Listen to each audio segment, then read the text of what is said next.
The handshake lasted exactly 3 seconds before Ambassador Patricia realized she'd made a terrible mistake.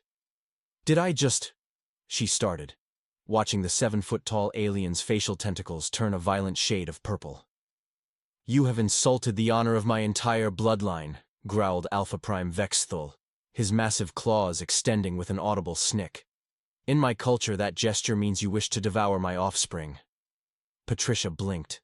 "I was going for, pleased to meet you." "Well, congratulations. You've declared war instead." The Keth'moran delegation behind him began what could only be described as aggressive posturing.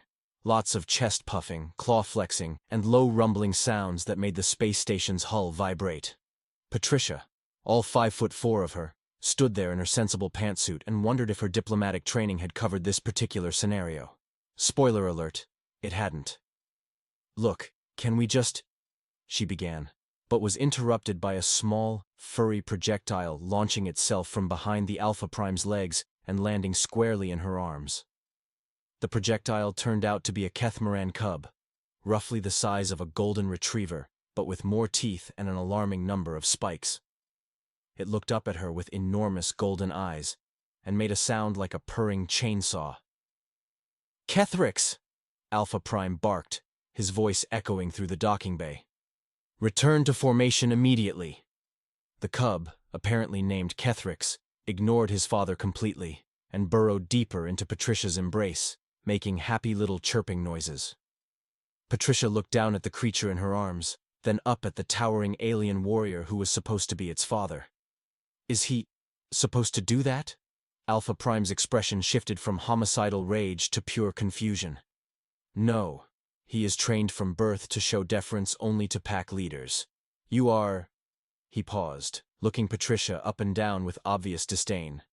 "You are clearly not a pack leader." "Thanks for the vote of confidence," Patricia muttered, gently stroking the cub's fur. Kethrix immediately began purring louder, a sound that seemed to resonate through the metal floor. That's when the station's emergency klaxon started blaring.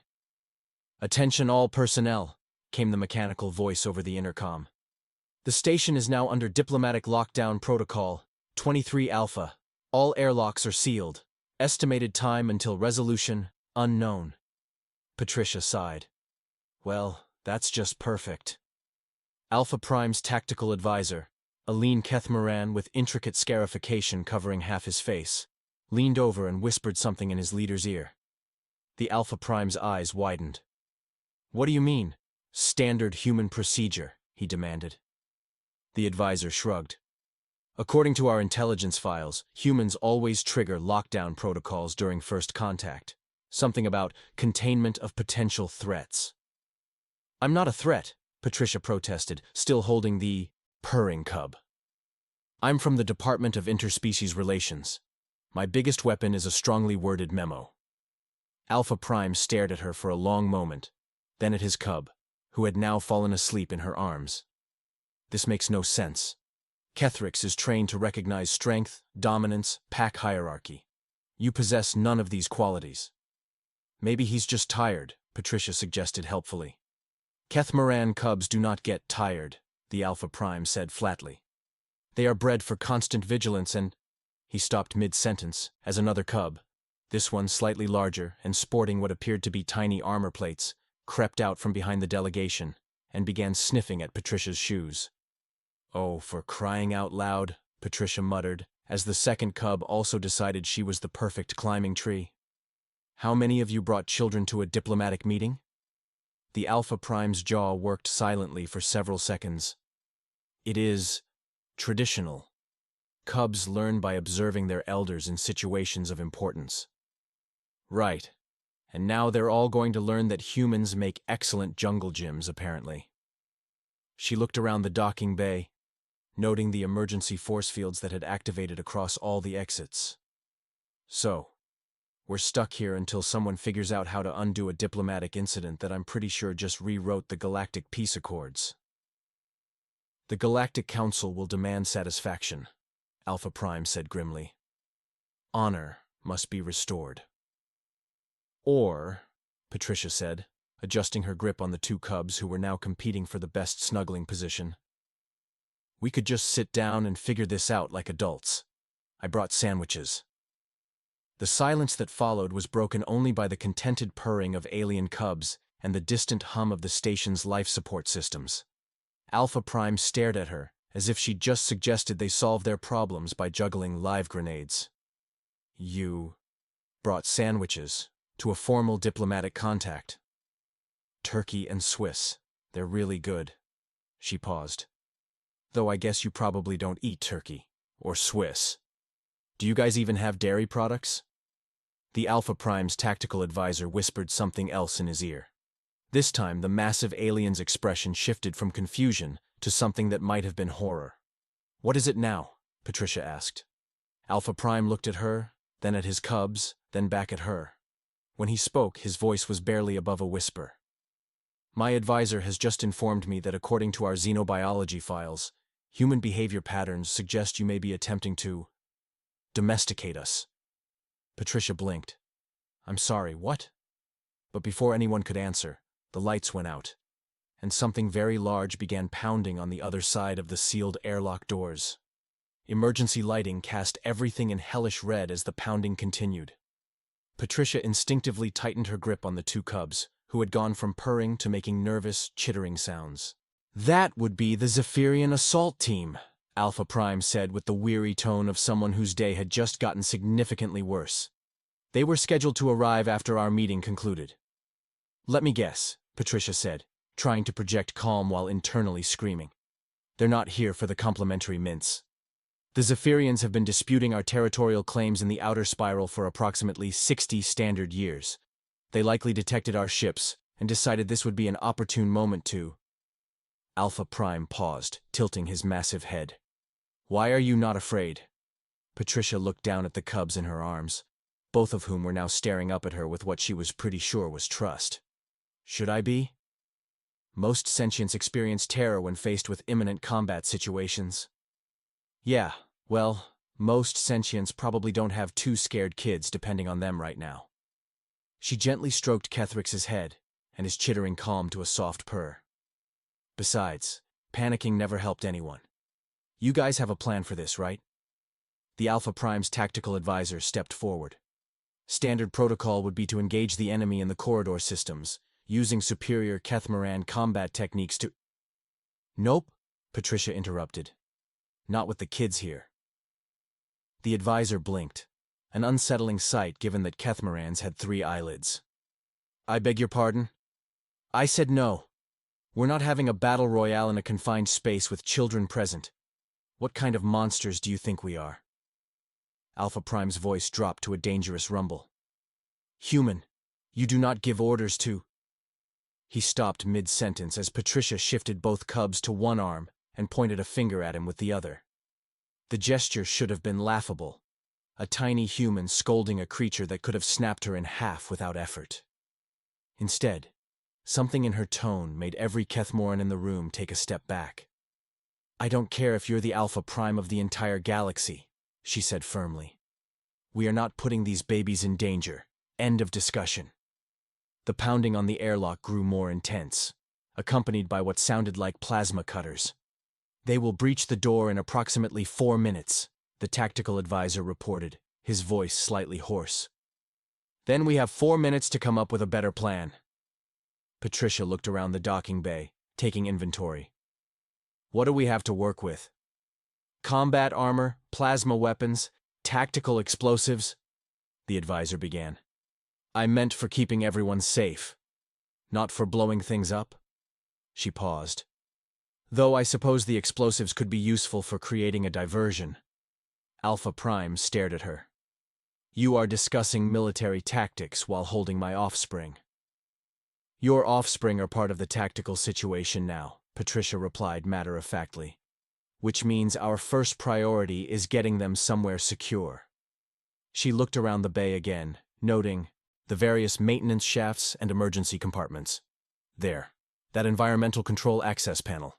It leads to the station's central hub, right? The tactical advisor nodded slowly. Yes, but it would be highly irregular for non-combatants to...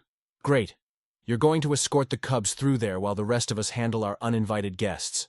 She began gently extracting herself from the clinging aliens. Come on, kids. Time to go on an adventure. Both cubs immediately began protesting with a series of whines and chirps that sounded remarkably like human children being told they couldn't stay up past bedtime. They do not wish to leave you, Alpha Prime observed, and there was something odd in his voice. Patricia knelt down to the cubs' eye level. I know, sweethearts, but I need you to be brave for me, okay? Go with... She looked up at the tactical advisor. What's your name? Sub-Commander Vextal, he replied, looking bewildered. Go with Sub-Commander Vextal, and I promise I'll come find you as soon as this is over. She gave each cub a gentle hug. Can you do that for me? Keth'moran made a small, questioning sound. Yes, I'll bring sandwiches, Patricia assured him solemnly. The cubs, apparently satisfied with this promise, allowed themselves to be led toward the maintenance access. As they disappeared into the shaft, Patricia turned back to Alpha Prime, who was staring at her with an expression she couldn't quite read. Your cubs are very sweet, she said conversationally, as if they weren't about to be attacked by hostile aliens. They are trained warriors, he replied automatically. They're babies. The pounding on the airlock had taken on a rhythmic quality that suggested the Zephyrians were making progress. Okay, so what's the plan? And please tell me it's more sophisticated than charge at them roaring. Alpha Prime's mouth opened, then closed. That was essentially the plan, yes. Right. New plan. Patricia began pacing, her mind racing. What do the Zephyrians want? Territory, right? So this isn't personal, it's business. Keth'moran honor demands... Keth'moran honor can take a number and wait in line, Patricia interrupted. Right now, we need to think about this logically. They're here to make a point, not to commit genocide, so we give them a better point to make. The plasma-cutting sounds were getting closer. What do you mean? Alpha Prime asked. Patricia smiled, and for the first time since the handshake incident, she looked genuinely confident. I mean, we're going to do something that's either brilliant or completely insane. Which is? We're going to invite them in for sandwiches. The cutting sounds stopped. In the sudden silence, Patricia could hear Alpha Prime's breathing, the hum of the life support systems, and what sounded suspiciously like muffled laughter from the direction of the maintenance shaft. The cubs find this amusing, Alpha Prime said faintly. Smart kids. Patricia straightened her jacket and walked toward the airlock controls. Now, when that door opens, I need you to follow my lead and try not to kill anyone unless I give you the okay. You are going to negotiate with Zephyrian raiders. I'm going to talk to them like they're people instead of monsters. There's a difference. She paused with her hand over the door release. Trust me? Alpha Prime looked at her for a long moment. This small human who had somehow convinced his battle-trained cubs to follow orders, who had reorganized his tactical plans without breaking a sweat, and who was now proposing to face down a Zephyrian assault team with nothing but sandwiches and attitude. This is either the bravest or most foolish thing I have ever witnessed, he said finally. Why can't it be both? Patricia hit the door release. The airlock cycled open, revealing 6 heavily armed Zephyrians in full combat gear. They raised their weapons, ready to storm the bay, and instead found a small human woman standing calmly in front of them with her hands clasped behind her back. Hi there, she said pleasantly. I'm Ambassador Patricia, and I think we need to talk. The lead Zephyrian's weapon wavered slightly as he processed the scene before him. Behind Patricia, Alpha Prime and his remaining warriors stood in what was clearly a defensive formation, but the human herself seemed utterly unconcerned about the 6 plasma rifles pointed at her chest. You are not what we expected, the Zephyrian leader said, his voice filtered through his combat helmet's translator. I get that a lot, Patricia replied cheerfully. You're here about the territorial dispute, right? The outer spiral thing? The Zephyrian's head tilted. You know of this? Of course I know. It's been going on for 60 years, it's completely ridiculous, and frankly, I'm amazed nobody sat down to sort it out properly before now. She gestured toward the center of the bay. Why don't you come in? We can discuss this like civilized beings. We are not here to discuss, another Zephyrian interjected. We are here to demonstrate Zephyrian superiority over Keth'moran aggression. Right, except there's been a slight change of plans. Patricia's voice remained pleasant, but something in her tone made both the Zephyrians and the Keth'morans pay closer attention. You see, about 20 minutes ago, this became a human-mediated diplomatic situation, which means different rules apply now. Alpha Prime stepped forward. Human, you cannot simply... Actually, I can. Patricia didn't turn around, keeping her eyes on the Zephyrian leader. According to Galactic Council Resolution 847 Delta, any situation involving potential harm to non-combatant minors automatically falls under human protective jurisdiction. And since there are children present, she shrugged. Here we are. The Zephyrian leader lowered his weapon slightly. There are offspring here? 2 Keth'moran cubs, currently in protective custody. Patricia's voice took on a subtle edge. Which means that anyone who tries to start a firefight in this bay will be dealing with me personally. And trust me, you really don't want that. One of the younger Zephyrians snorted. A single human threatens an armed Zephyrian assault team?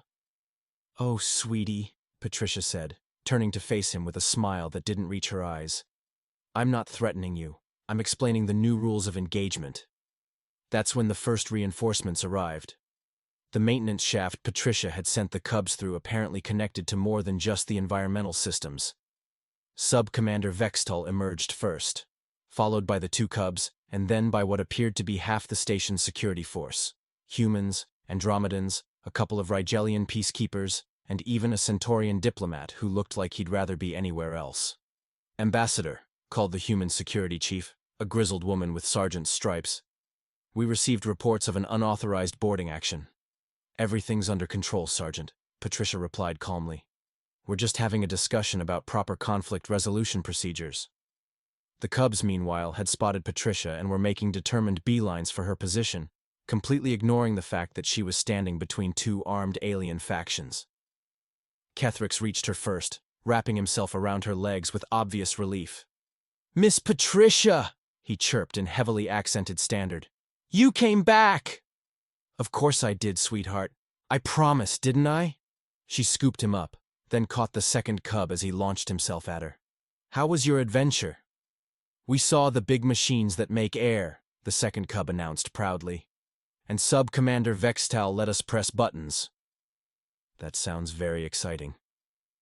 Patricia looked up to find every single being in the bay staring at her with expressions ranging from bewilderment to outright shock. What? Alpha Prime's voice was barely a whisper. They learned Standard, in 20 minutes. Kids are fast learners, Patricia said matter-of-factly, especially when they're motivated. She turned back to the Zephyrian leader who was now staring at the cubs with obvious fascination. So, about that territorial dispute. I'm thinking we could solve this whole thing over lunch. I brought sandwiches. You brought food, the Zephyrian leader said slowly. Turkey and Swiss. Though I guess you might prefer something else. What do Zephyrians usually eat?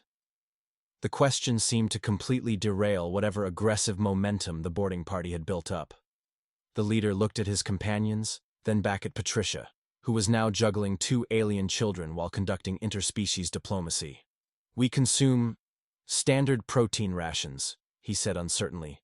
That sounds awful. No wonder you're all so cranky. Patricia shifted the cubs to a more comfortable position. Tell. You what? Why don't we all sit down, share some actual food, and figure out a way to resolve this territorial thing that doesn't involve anyone getting shot at? Sound reasonable? The Zephyrian leader looked around the bay, taking in the mixed crowd of humans and aliens, all of whom seemed to be waiting for his response.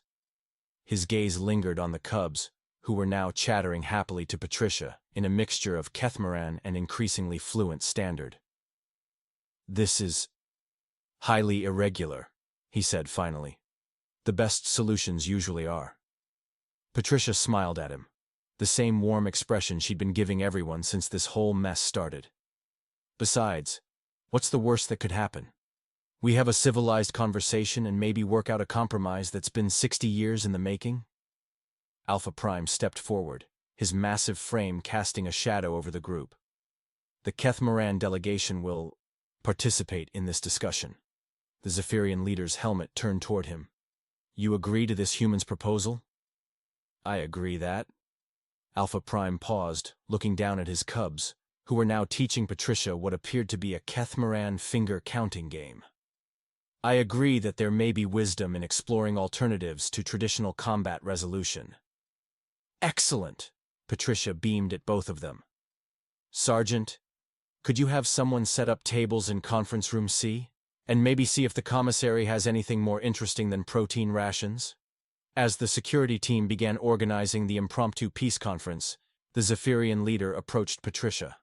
Up close, she could see that his species had large dark eyes behind their helmet visors, eyes that were currently fixed on the cubs with something like wonder. How do you do it? He asked quietly. Do what? Make them trust you so completely. Keth'moran cubs are trained from birth to recognize only strength, only dominance. You possess neither, yet they... He gestured helplessly. Patricia looked down at Keth'rix, who was now showing her how to make proper Keth'moran purring sounds. Maybe that's the problem. Maybe they don't need someone to dominate them. Maybe they just need someone to care about them. The Zephyrian was quiet for a long moment. In our culture, we have a saying. The strongest predator is the one that never needs to hunt. That's beautiful, Patricia said sincerely. What does it mean? Until today, I was not certain. He paused. I think it means that true strength is not about conquest. It is about creating a world where conquest becomes unnecessary. Patricia smiled. I think you and I are going to get along just fine. As the various factions began moving toward the conference room, Alpha Prime fell into step beside her. Human, Patricia, I must ask you something. Shoot. My cubs have never responded to anyone the way they respond to you. Not even to me. How is this possible? Patricia considered the question seriously. Maybe it's because I'm not trying to teach them to be warriors. I'm just trying to make sure they're safe and happy. But they must learn strength, discipline, the ways of leadership. They're children, Alpha Prime. They'll learn all of that eventually. But right now, they're just kids who need to know that someone cares about them unconditionally. She shifted Keth'rix to her other arm as they walked. Besides, look at them. They're already brave enough to trust a complete stranger from an unknown species. If that's not strength, I don't know what is. Alpha Prime was quiet for several steps. When he spoke again, his voice was thoughtful. Perhaps there are different kinds of strength. Now you're getting it. Patricia grinned at him. Come on, let's go solve this territorial dispute. I have a feeling this is going to be the start of a beautiful friendship. Behind them, the cubs chattered excitedly about their new favorite human, while the Zephyrian assault team followed along, looking increasingly bewildered by the turn their military operation had taken. And in the security booth overlooking the docking bay, a xenobiology specialist was frantically updating her files with a single, urgent note. Recommend immediate revision of human threat assessment protocols. Current classification may be dangerously inadequate. 3 hours later, Conference Room C looked like the aftermath of the galaxy's most successful diplomatic picnic. Empty sandwich containers littered the table. The Zephyrian assault team had removed their helmets and were engaged in animated conversation with Keth'moran warriors. And Patricia was sitting in the corner with 4 alien cubs. Apparently word had spread, and more had arrived with the various reinforcement ships that kept docking outside. So let me make sure I understand this correctly, she was saying to the mixed group of diplomats, military officers, and what appeared to be several very confused trade representatives. You've been fighting over mining rights to a system that contains exactly 3 habitable planets, 2 asteroid belts, and 1 very annoyed space whale. The Leviathan of Kepler 438b is not merely annoyed, corrected the Centaurian diplomat. It is a sentient being of considerable psychic power that has been requesting peaceful coexistence for approximately 2 centuries. And everyone's been ignoring it because... Awkward silence filled the room. Because it's a whale, Alpha Prime admitted finally. A space whale, the Zephyrian leader, who had introduced himself as Commander Jextal, added helpfully. Patricia looked around the table at the assembled representatives of some of the most advanced civilizations in the galaxy. You're all afraid to talk to a whale. It's a very large whale, Sub-Commander Vextal pointed out. With psychic powers, Jextal added. That could probably solve your territorial dispute in about 5 minutes if you just ask nicely, Patricia concluded. She looked down at the cubs, who were now napping in a pile around her chair. Kids, are you hearing this? Keth'moran opened one sleepy eye. Adults are weird, he mumbled in standard. You got that right, kiddo. The Centaurian diplomat cleared his throat. Ambassador Patricia, while your unconventional approach has been remarkably effective in de-escalating immediate hostilities, the underlying territorial issues remain complex. The outer spiral represents significant strategic and economic value to multiple species. Right, which is why you should probably ask the whale what it thinks about the whole thing. Patricia gently extracted herself from the pile of cubs and moved to the conference table's main display. Computer, show me the Kepler 438 system. The holographic display materialized, showing a complex star system with multiple planets, asteroid fields, and one massive, whale-like creature that appeared to be casually swimming through space near the fourth planet. Okay, that is definitely a very large whale, Patricia conceded. But look at this. She manipulated the display, highlighting various structures around the system. Those aren't natural formations. The whale's been building things, organizing things. It's not just living in the system, it's cultivating it. Commander Jextal leaned forward. You believe the Leviathan has been terraforming? I think the Leviathan has been trying to create something, and you've all been too busy fighting over resources to notice. Patricia zoomed in on one of the asteroid belts, which showed clear signs of artificial modification. Look at the mineral distribution patterns, the orbital mechanics. This isn't random, it's designed. Alpha Prime studied the display with growing amazement. It has been creating an ecosystem, a balanced, sustainable resource network. And you've been trying to strip mine it, Patricia said bluntly. No wonder it's annoyed. The room fell silent except for the soft purring of sleeping cubs and the hum of the life support systems. So, what do you propose? The Centaurian diplomat asked finally. We go talk to the whale. Patricia looked around the table. All of us. Together. Like civilized beings who are capable of having a conversation instead of a war. The Leviathan has not responded to previous communication attempts, Jextal pointed out. Have you tried asking it what it wants instead of demanding what you want? Another uncomfortable silence. I'll take that as a no.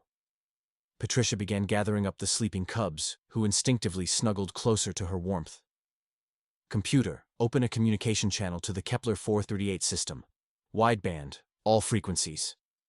Channel open, the computer replied. Patricia looked around the room one more time, then leaned toward the pickup. Hello, Leviathan. My name is Patricia, and I'm here with representatives from the Keth'moran Empire, the Zephyrian Coalition, and the Centaurian Trade Federation. We were wondering if we could have a chat. For several seconds, nothing happened. Then the display began to flicker, and a sound filled the room, deep, resonant, and unmistakably intelligent. Finally, came a voice that seemed to vibrate through their bones. Someone with manners. The cubs woke up immediately, chittering with excitement. Keth'moran scrambled up to Patricia's shoulder and whispered loudly, "The big space fish is talking." "Yes, it is, sweetheart. Now let's see what it has to say." "I have been waiting for someone to simply ask," the Leviathan continued, its voice carrying undertones of amusement and long-suffering patience. "I have been cultivating this system for millennia, creating a sustainable resource network that could support multiple species without depletion or conflict."